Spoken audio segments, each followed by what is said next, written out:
So I was born and raised into a Catholic family, but my faith wasn't something that I really experienced on my own. It felt quite empty.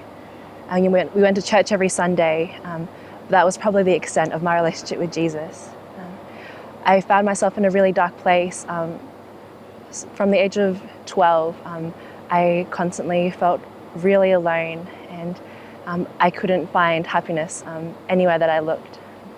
It wasn't until the end of grade 11 where my friend, who has a very incredible faith and is really active in a church, she invited me over to her house, and her mum was hosting a church meeting, and at the end of the night they were praying with one another, and I was invited to be prayed with. And at first I was incredibly nervous. I felt very claustrophobic, but it was probably one of the best experiences of my life.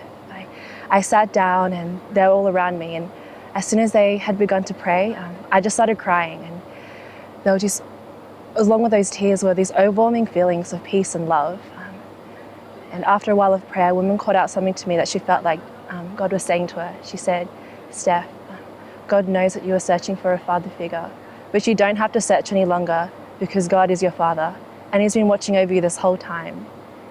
And what she said to me just really stood out to me, because I was searching for a father figure. I think that's what the happiness that I was looking for, in having someone that I could look up to, and to have someone that I knew would look after me, because I didn't have that in my life. I didn't have a strong father figure growing up at all.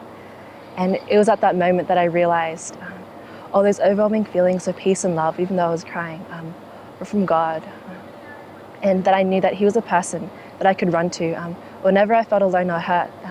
That He was a person that could shine light into all of my darkness, and just His love that I felt that night is what I want to share with other young people. And that's why I decided to do Net Ministries for a year, to spread His love and show the young people that they don't need to be hiding in darkness, but they can be walking in light, in the light of Jesus.